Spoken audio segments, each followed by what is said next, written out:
Welcome, I'm your host Kenny, and you're listening to Social Sleuth. Today, I am joined by Ryan Jespersen, the host of Real Talk, a live daily podcast about news, politics, and pop culture. Ryan dives deeper than most, and his show really lives up to its name. I do want to mention that we talk about mental health and suicide later in the episode, so keep that in mind and listen accordingly. Drum roll, please. Can anybody guess? Welcome, Ryan. And it's just sort of kind of with the theme of my podcast, started with internet culture and memes and all of that. So I want to throw it to you if you have a definition for memes. Oh my gosh. To put you right on the spot. Yeah. How do I define a meme? It's like it's the modern day digital equivalent of cave drawings from back in the day. Don't you think? I think that they're like cultural references, pop culture references in particular, human reactions and responses that speak to sort of a collective understanding of something. Very versatile, utilized across the population, or at least among the youngest 4 generations. Probably the ultimate, or the 2025 version of a picture is worth 1,000 words. Oh, that was a great definition. I love that. I definitely agree. I like the cave drawing analogy. Yeah. But now that we got that out of the way, I wanted to jump right into the meat of it. You're the host of Real Talk, a daily live talk show style podcast, but you haven't always been independent. And it may be old news and well behind you now, but you worked with Chorus for nearly 6 years. And within network media for more than that, until you were fired over calling out political inadequacies in less than satisfactory ways. For those unfamiliar with the Edmonton political scene, could you give us a brief overview of this transition? Yeah, I mean, I would zoom it out even further to talk about Alberta politics, our home province, and it's a very dynamic political landscape. Typically, Albertans have voted conservatively, provincially and federally, but not always. And my time coming up was interesting. I hosted a news magazine style morning TV show for about 7 years called Breakfast Television. That was very fun and light, and it was designed to have folks sort of back in the day when that was more of a presence, to have like a live television show on in their kitchens and their living rooms, but it wasn't really hardcore political talk. And that wasn't really, I think, how I was known, even though I was a well-known personality, not as like a political commentator. So, I mean, through a series of interesting developments, I had an opportunity to take over the flagship time slot on a AM radio station. I'd always wondered, I'd always been intrigued by talk radio, and I felt like it was a good time for a change and to get, not to say more serious about my work, because I took breakfast television very seriously, but to sink my teeth in a little bit more to political commentary and political analysis and, sort of more fulsome interviews, longer form interviews. So as you said, I did it for a long time, enjoyed great ratings, and the show was very successful, but along the way probably made a few political enemies. And, ultimately that manifested in a bit of a power struggle, which I lost, as most broadcasters will. I mean, look at what happened with, I wouldn't say Jimmy Kimmel lost to Donald Trump, but when politics influences entertainment, or public political discussion and debate, in my case, I think it's always kind of troubling, or at least oftentimes I think it'll at least raise eyebrows. So when we went out on our own and launched Real Talk coming up on 5 years ago, it was interesting. There was immediate public interest, and I think people were intrigued by the circumstances of my departure from terrestrial radio. And that probably, it definitely contributed significantly to the early success of our show. And then to kind of build off that a little bit more, in your words, this was a public hanging in the absence of public outrage. I really like that line from an interview that you had done. Do you see this as a prime example of cancel culture, or is this more of a larger conversation about legacy or network media toxicity and censorship? Yeah, I don't think it was a cancel culture thing. It was, I was sort of like butting heads with Alberta's premier at that time, and I think that there was some sort of personal elements to it, and then ended up kind of butting heads with a city councillor in Edmonton over a position that I would still take. I just think his conduct on social media in particular, he was being accused of bullying his fellow councillors, and he just wasn't, in my estimation, was sort of exhibiting the type of behavior that you would expect, like minimum standards from an elected official. And so I was public about that. And, when you start, mixing things up and the political machine fires up, sometimes the bell will toll for you. And in my circumstance, that was the case. It was a business decision at the end of the day. They rallied enough sponsors to put pressure on the radio station, and the decision was made at a sort of a corporate level. Put it this way, I wasn't fired by the people that I worked with and worked for every day. I was fired from the corporate level. And, that's just kind of a business reality. And oftentimes I'm not the only one that's experienced that. It certainly provided motivation for us when we launched 7 weeks after I was fired, our new venture, competing for the same audience, competing for many of the same advertisers. And, I'm proud of what we've done over the last 5 years. Absolutely. And I couldn't find that information when I was sleuthing, but that 7 weeks, that's so quick. I think that's really impressive. To be able to pivot that fast. It was wild because there weren't a lot of, there still aren't a lot of people that do what we do, which is a daily live streaming talk show of record. We'll have the prime minister. We've had two prime ministers on. We'll get the first interviews when mayors are elected. We're breaking news all the time. I'm really proud of that. But there aren't a lot of independents that are doing that in Canada right now, or anywhere really. And so that 7 weeks for us started with a big vision. What do we want to put out? Who's our target audience? Just basic stuff, Kenzie, like how many times a week are we going to do a show? Will it be on camera or off camera? Will it be live or will it be go through post-production? Like all these decisions, and then branding decisions, and then the actual web infrastructure and streaming infrastructure, and then finding a studio space and building the studio space and securing your first guest. The first show has to have a big guest, and all that kind of stuff. So when I look back on it, 7 weeks is a wild time frame. Sometimes I think I should have just gone to Costa Rica and surfed for a month, but I didn't. Neither here nor there. I think that hard work has obviously paid off. And I'm just even thinking from my own, just doing this podcast once a month. Sure, it's not my full-time gig, but I can't imagine going from, I'm not sure your involvement in the technical side with Chorus. Zero. Yeah, zero. And having to sort of find all those people or take it on and learn on the fly is really impressive. You go from being, we always joke in the business of you're the teeth and the hair when you're the host. You have producers, you have salespeople, you have marketing and promotions people. There's a whole infrastructure around you, and then when you go, set off on your own, you're all of a sudden hiring, you're managing a staff, you're registering and incorporating a business, hiring accountants and lawyers. It was wild. Really cool stuff. I do have my notes here on the side if that's where I keep looking. I didn't mention that before, but I think it's also important kind of back into censorship and cancel culture. The hypocrisy that we see across this cancel culture movement. I know that there's been sort of all sides of political spectrum, I'm sure, having commentary on what you talk about because you're talking about live breaking news events and that sort of thing. But in your experience, what do you make of the political spectrum and the use of cancel culture? Is it balanced across political alignment, or do you see certain areas? Contentious question. You mean is the right canceled more than the left, or the left canceled more than the right? Where those people are coming from? Is it people on the right being way more fast to cancel you, or on the left, maybe not about you, but just I feel like you see a lot more than maybe the average Joe. Yeah, I have sort of mixed feelings on the idea of cancel culture. I've seen a lot of people say that it's not cancel culture, it's consequence culture. And oftentimes you're going to be held to account publicly or otherwise for things you've said or positions you've held or whatever the case may be.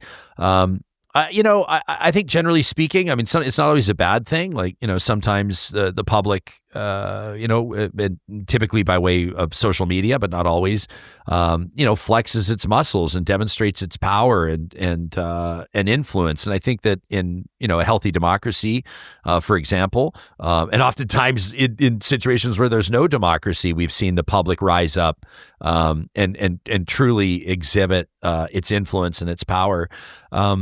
I also feel that with the idea around cancel culture, there were some institutions, like I even look at like the Me Too movement, for example, like institutions like Hollywood or entertainment, and certainly not limited to that institution, that for a long time were operating without accountability. So I think sometimes there are these like moments, and sometimes the moments are several years, but like a period in time where things correct themselves, and they get to a point of justice or accountability, sustainability. They sort of like level up or get to where they need to be on the right side of history, or to hold people to account. And then another thought on that, unrelated or not, might be that I also feel that the pendulum is swinging back a little bit, where I think that there was a period of time, and maybe it still exists, where I think prominent people were reticent to go on the record or to share controversial opinions or to chime in on issues, even a woman's right to choose, or the Israel's war with Hamas, the devastation in Gaza, or whatever, transgender issues in sport, where people are just like, I am not even getting into that because what do I have to gain versus look at everything I have to lose. And for a period of time that's happened. I think that's still probably a reality for a lot of people, but I also just noticed anecdotally, I don't know about you, more and more people I think that feel like that period of time is sort of maybe not come and gone, but that there's less of that cloud of cancel culture hanging over everybody. It doesn't feel like people are talking about it as much as they were even a few years ago. I would agree. And I like that you put that distinction between cancel culture and the sort of buzzword and all this energy behind it, and consequence culture. I think that's a really good distinction to make, because you're right. There is sort of that benefit. I hate to use that word. I don't know if benefit's the right one, but to calling people out and having this sort of commentary between people, or the dialogue continuing on like between the screen. And it's important to keep people accountable. Your point about anecdotally noticing that is less of a concern.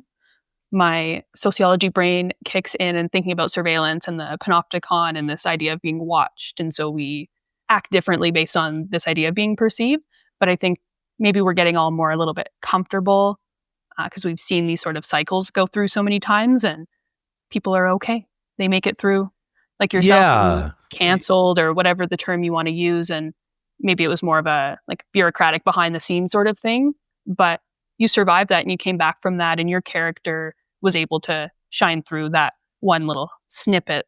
Yeah. And I know people personally that have experienced great discomfort publicly, and some of them more discomfort privately, based on, like I said, either a significant mistake that they've made, a lapse in judgment, an unfortunate comment, and people that have emerged from that truly better understanding the world around them, and maybe being a little bit more informed or enlightened. And I think that you never want to see kind of the mob come for somebody. It's always I've been a victim. I use the word lightly. I don't mean to take away from actual victims, but I've been targeted in, I describe them as smear campaigns or social media feeding frenzies. It comes with the territory as a talk show host. It's not always comfortable. You hate it when it's you or somebody that you care about. It's also sometimes entertaining at that sort of like sadist level that all of us humans have at a small degree. You see somebody and the bell tolls for them that day, and somebody's just about to have a bad day on the internet. And then some other people I think have been, in a circumstance like that, based on maybe a comment that they've made or something that's perhaps being misrepresented, or that's not accurate, or that's actually not that controversial, or, and like you alluded to, I think when you emerge from something like that, you feel like you're, and people around you in your inner circle. I always like to think of like we can all probably name 5 people off the top of our head. Like who's your inner circle, and anyone can name 5 people. I always think if like you feel like your integrity is intact, and you know that those 5 people would agree, and you've weathered that storm, then it's kind of less intimidating. I'm sure in some circumstances it probably creates some emboldened public commentators. And in other circumstances, people realize that, while getting torn to pieces on social media for all to see is never pleasant, I also believe that, for all intents and purposes, social media is not real life.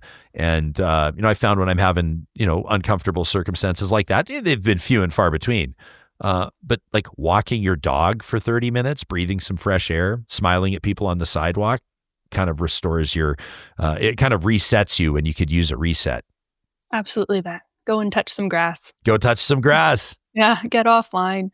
I kind of want to circle back to that piece that you said about internet mobs and sort of coming after people, the trolling and online harassment.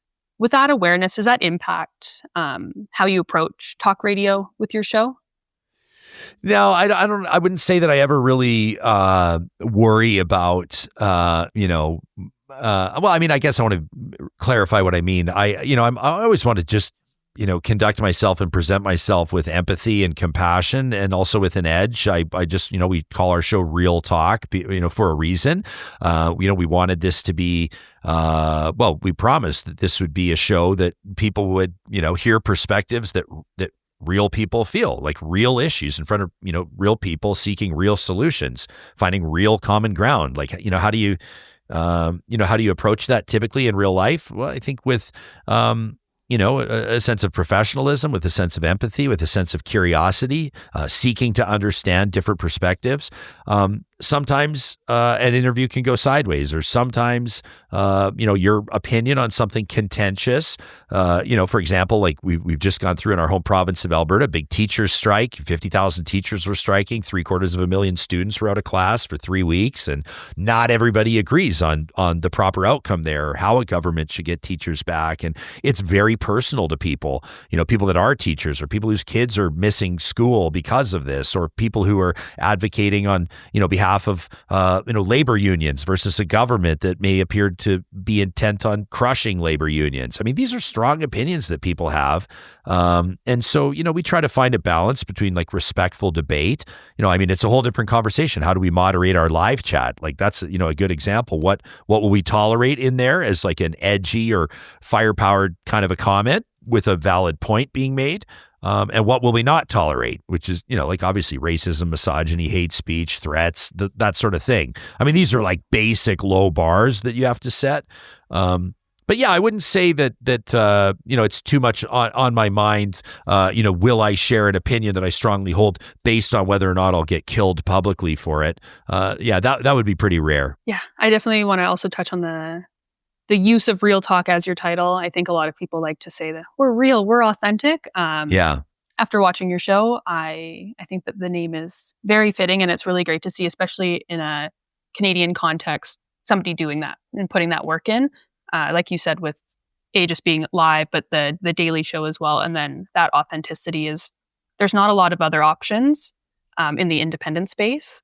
And then I had another question. We kind of have touched on it, and you've said like those low standards to be met, but the idea of not censorship, but the idea of sort of trying to suppress or call out these voices, sometimes it comes from good intent on providing accurate and unhateful messaging on public platforms, and it's not perfect. And then when you start talking about political grievances, it gets, like you said, a little bit harder. But being independent, you get to call the shots. How do you navigate that line between free speech and harmful rhetoric, whether it's in the chat or guests that you have on your show? Yeah, I mean, I just think like I said, minimum standards on when it comes to like harmful rhetoric. Let me think of an example. Like, here in Alberta, there's this sort of burgeoning like Alberta separatist movement, and pollsters will tell you between 15 and 35%, let's say. Who knows? It's all speculative. It's all polling. Polling's, a snapshot in time. But maybe 1 in 3 Albertans would vote to separate from Canada. For me, and this is something that would be very pertinent to us, very relevant to us. It's important that we're having discussions on this. I feel strongly personally, my Canada includes Alberta, and I would vote, and I would encourage others to vote for Alberta to remain in Canada. Not everybody agrees, and I think to have a reputable conversation on our show, or recurring conversations on our show, we need to reflect different perspectives, and that includes the perspectives of people that believe that Alberta would be stronger outside of Canada. So we have invited on like leaders of the Alberta separatist movement, and we've had these conversations. And those that would oppose that, those that feel strongly about a united Canada, are furious that we would platform this separatist on the show. I don't subscribe to that theory. I've never been, I've never subscribed to the ostrich theory of burying your head in the sand and believing that all of the threats to the life that you know and love, will just go away. However, along with that conversation about Alberta separatism, can also come opinions around things that you might think are completely unrelated, but it can get particularly nasty when they start talking about like immigration and refugees and some of the strains on Alberta's economy and the reason why they believe that that's happening. And then it can really get down into the gutter from there. And I've seen it. And that's why I think that, you need to be able to have the, not just the commitment, but the skill and the ability to understand kind of where that line needs to be drawn, what's acceptable, what's not, and also communicate it with your audience. I think that the show sets a tone, and, comments that go unchecked on a talk show can say a lot, and not in a good way. And so, I think it's kind of it's just a consistent or like a perennial state of being, something you're always aware of. Absolutely. And I would think your experience in that space would give you the benefit of the doubt in that, so you can make that call and just practice and learning where things are going. And I'm human, right? Like, I've made mistakes. Like, not every interview I've done has been the best. Not every hot take that I've had has held up to scrutiny. I'm normal. I'm human. I have a microphone in front of me for 90 minutes every single weekday. Like, you're bound to say something stupid every once in a while. But you own your losses, you learn from them. Sometimes you choose to stick to your guns, and and that can work for you or not. And I've experienced a little bit of all of it. 15 years hosting shows, or more actually. That's just, it comes with the territory. Absolutely. But enough about the cancel culture and the censorship. Now that this is all behind you, what are the biggest strengths of independent media today? Oh my gosh, where do I start? Yeah, I would say probably the biggest thing is, I would say, like, even as the host, if I rewind my life back 6 or 7 years, hosting a popular and well listened to radio show with great advertisers, a strong community, a real sense of, or at least, kind of like the conviction that the show was moving in the right direction, that there was no reason to believe that you couldn't do this for the next 15 or 20 years. Like, you feel like you're in a career job. At the same time, just based on the media reality, the corporate or mainstream media reality, and not just in Canada, you're always still kind of like looking over your shoulder, wondering when your last show will be or when you'll get fired. And you see people get canned through no fault of their own. They didn't do anything wrong. They didn't do anything stupid. Many of them are hosting highly or even top rated shows, TV and radio, and not even to mention what's happened to the print industry in Canada. So, you're always feeling some sort of job insecurity. No matter, you're controlling every factor you can control. You're giving it your best effort. All the metrics suggest that what you're doing is working, and you still don't feel safe in your job. And that's a really wild place to be. And so I would say, as an independent media producer, we call this a modern talk show. We sink or swim based on what we put out to an audience. And as they say, you eat what you kill. It's there's a lot of ground out there to gain. There's a lot of audience share out there to gain. traditional media platforms and methods of broadcasting are disappearing. There's not a lot of people under 40 that are listening to AM radio. Not a lot of people are picking up physical newspapers anymore. And mainstream media has been slow to adjust and to find a financial model that works. And, we're out here every single day scrapping, and like really grinding to build something special and to build something successful. But as our business succeeds, we don't take any of it for granted. We're grateful for our sponsors. We're grateful for our audience, and we can tell them that because they understand what's going on as well. This is an independent, media entity that's providing real value that would not exist without their support. And so people, I think, buy in. I mean, there's, people are passionate about it and they're proud to support it, and that means the world to us. We don't ever take that for granted. Awesome. Yeah, I'm trying to think of the last time I will stream some news. I don't have a TV with cable, so I'll stream some news, but everything that I consume is going to be from independent media. And that's only been in the last maybe 2 years or so that I've really made that full switch. And I know that people around me, around my age, maybe like the next generation up, are kind of in the same boat.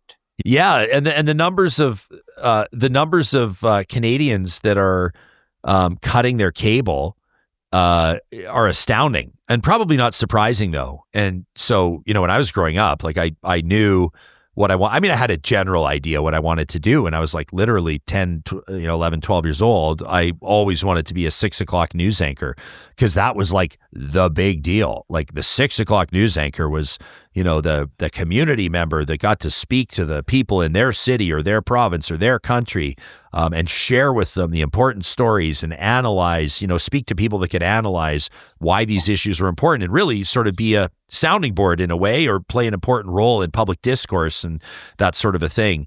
And now, I mean, with respect to people that are still doing the job, I never mean any disrespect, but how many people are sitting down at the supper hour at 5:59 to catch the 6 o'clock news? Like nobody. So it's just not the way it works anymore. So, when your industry, or at least the industry or the career that you've dreamed of doing, is rapidly evolving, like rapidly, then you better be able to rapidly evolve and adjust and stay at the top of your game, or you simply won't survive. That's just the kind of the rules of engagement, I guess. Yeah, the reality of it. I'm just thinking, when I open up Global News, I'm going to watch maybe 30 minutes of it. And it's really just so I can see Mark Madriga from my childhood. I remember watching. Is that right? Yeah.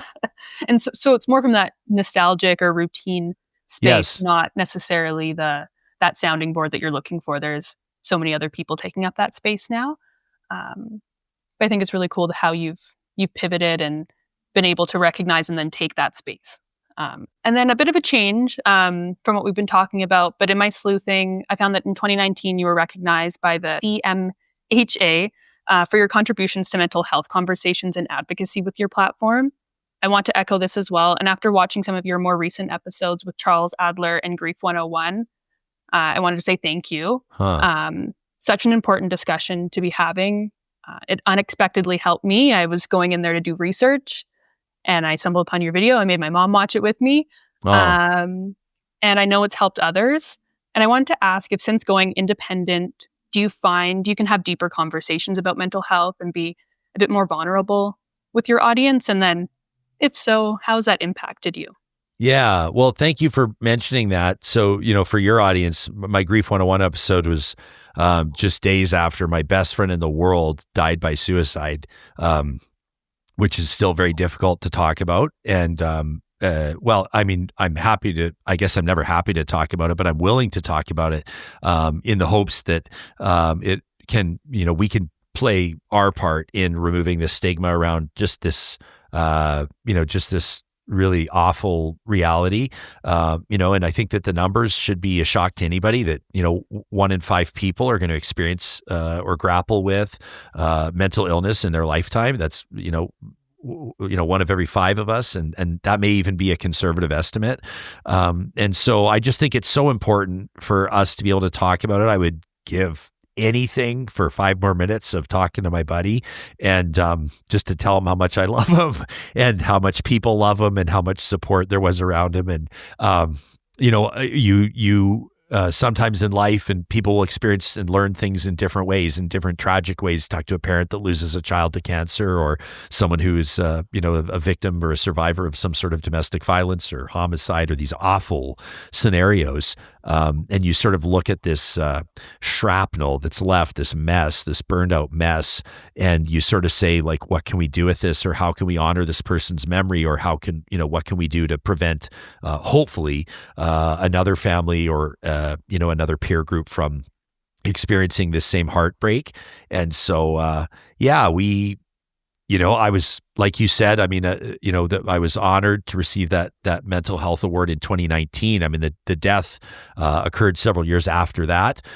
So I would just say that my resolve is only strengthened in ensuring that we're talking about issues that matter to people in ways that are real, that acknowledge, that have difficult and uncomfortable conversations that can be productive and encouraging. And with that Grief 101 episode in particular, we've heard from people around the world that have seen it on YouTube or that have found the podcast. And it's some of the messages are very, very powerful, and it means a lot to me. And that's my way of honoring him. Awesome. But yes, I could talk all day about my respect for you sharing that video. I was reflecting on it, was writing my questions, and I was amazed that you were able to jump online and have that conversation. And I'm sorry for forgetting the name, but the grief counselor that you had. Jeremy Allen is his name, and he runs an organization called Death Ed, and he is just a remarkable guy. And I think if I remember correctly, I obviously was away from work for a couple of days after we experienced the loss of my friend. His name's Tim Losnick. I want to say his name. And I knew that at some point I would have to get back and start doing my show. We hadn't shared with the audience why I was gone. And so I knew that the first show back was an important one, and we weren't going to be talking any politics, that's for sure. And we're just going to just turn the mics on and start talking. And I knew that I could trust Jeremy with my everything.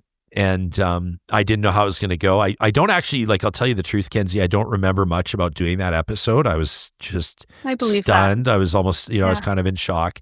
And I look back on it, and it is what it is. It's a guy looking into a camera talking 5 days after losing his best friend. That's what it is. And unfortunately, there's a lot of people that can relate to that. And there's many more who are desperate to avoid a circumstance like that. So, I think it's probably the most important thing I've ever done, to be honest with you. And I really recommend everyone, if you haven't listened to it, to go and listen to it at your own discretion. Definitely impacted the rest of my day. And I want to shout out Jeremy. I don't think I've listened to a podcast or an interview and known that someone talking felt like a warm hug. Yes.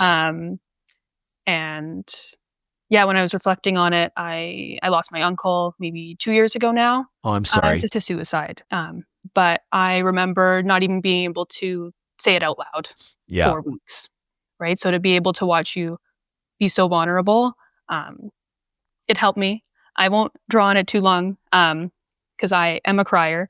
But, well, I clearly am too. But no, you know what? I didn't know that you would bring it up today. I'm glad that you did. I'm happy to talk about it. Like I said, it sounds weird to say I'm happy. I'm not happy. But I am honored to, be able to, in his memory and in honor of his incredible life. I mean, he was just a remarkable guy. Everyone has these, not everyone, Lord willing, but a lot of people have these stories of, people that you just never expected you would lose in that way. And,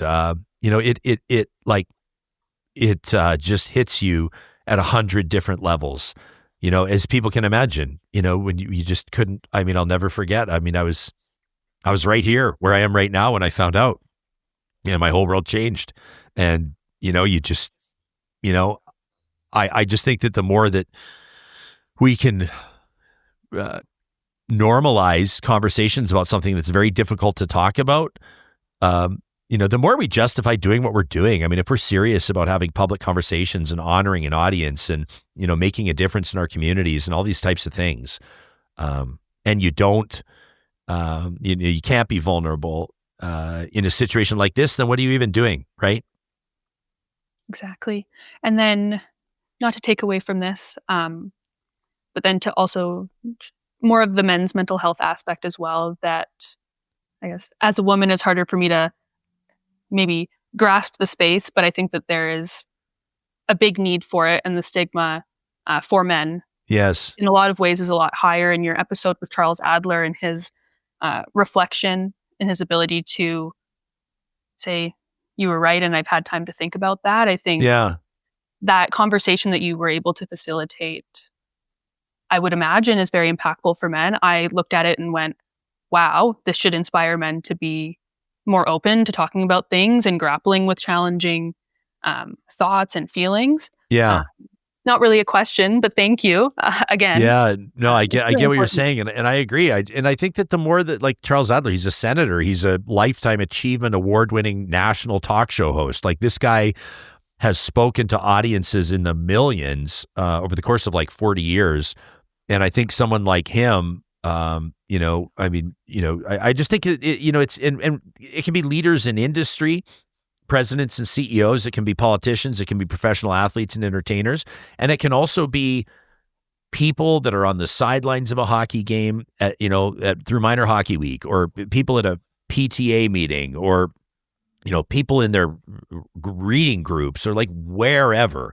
You can be a leader in your community, and I think that the more prominent people are people with significant platforms and audiences, the more that they're willing to be real about issues that are, really impacting our community, the better off we're going to be.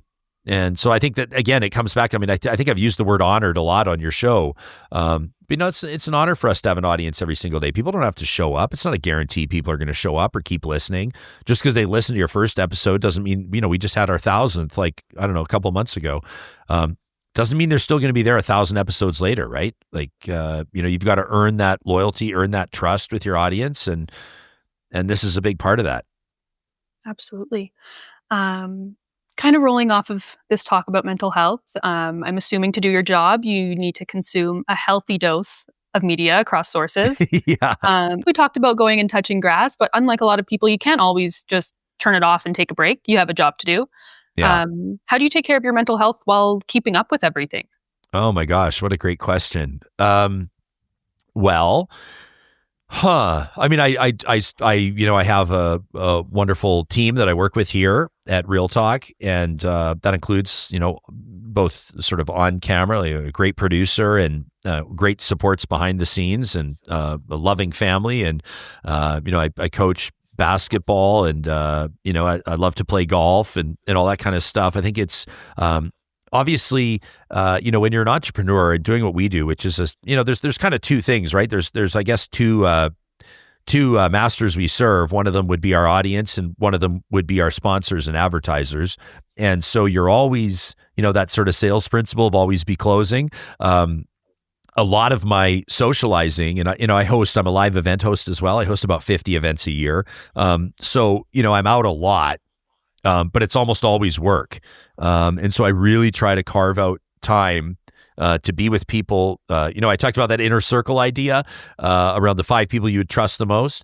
I'd say there's, I don't want to start making a list, but there's probably, 25 or 30 people that are, a circle around me that are leaders in their own right in different ways. Some of them are leaders of their family unit and do an amazing job. Many of them are very prominent leaders. And I think just, you inadvertently and almost subconsciously hold yourself to a higher standard when you surround yourself with people that sort of maintain those same standards for themselves. And so, when I am playing golf, when I am, vacationing, whatever the case is, I try to surround myself with the people that bring out the best in me. That's awesome.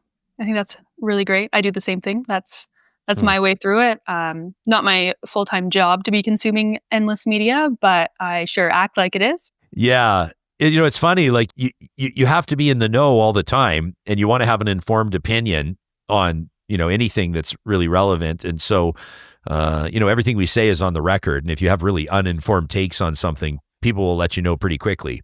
And credibility can be lost quickly. At the same time, Like sometimes I just need to disengage, and like on a Saturday or something like that, I'm just not like, refreshing news sites and spending all my time on YouTube watching updates. I think people do need to kind of have a perspective check. I have a 3-year-old and a 10-year-old, and they're at these magical ages that they'll only be at for a brief period of time. So I'll try to make the most of that as well. Absolutely. Yeah. There's no going back in your search history to get those younger years back. Yeah, well said. That is the end of my questions, my formal questions. And I like to end my podcast with giving my guest the last word, your soapbox, if you will. It can be about what we talked about, not what we talked about, something you just want out in the ether. But yeah, I can hand it over to you. Well, I love that. Okay, on the fly, off the cuff, I would just say that it's an honor to join you on your show, and I love what you're doing. You should be complimented on the depth of your research, and I love that idea of what you're doing with Social Sleuth. You're fostering and driving important conversations about things like online safety, online harms, accountability, justice, that sort of thing. And I think that it's really important for more people like you and I who are hosting shows, and for your audience and my audience who are consuming that content and then applying whatever they've learned or however they feel that they've grown, maybe through a conversation or an interview that really resonated with them, and then applying that to their own life and really creating and building healthier communities. I think that we're in such a polarized time right now. I'm not actually, I think that politics is definitely more polarized now than it has been, and I don't know if that'll ever change. That seems to be what's working right now for people when it comes to wins and losses. But the idea of like owning people and like, just the flamethrower type approach that so many people take with online discourse and that sort of a thing. I think there's more of a need now than ever before for, reputable, empathetic, credible conversations that really tackle issues that impact people, and that takes audiences, that takes hosts, that takes sponsors that are able to create those platforms that can sustain themselves. And so I guess just a shout out to everybody that's listening to this, everybody that listens to our show, everybody that supports some of the charities, including mental health, some of the causes that we've discussed today. Everybody can make an impact in the world around them, regardless of the size of their audience or what have you. So it's just a challenge to everybody to go out there and be a change. Thank you so much, Ryan, for your openness and for coming on Social Sleuth. It was so great to talk about your experience and approach to the media industry. You can find Ryan Jespersen pretty much everywhere. His show Real Talk is streamable weekdays 8:30 Mountain Time on YouTube. And you can find more from me on Substack at KennyC402. Thanks for listening. Keep sleuthing.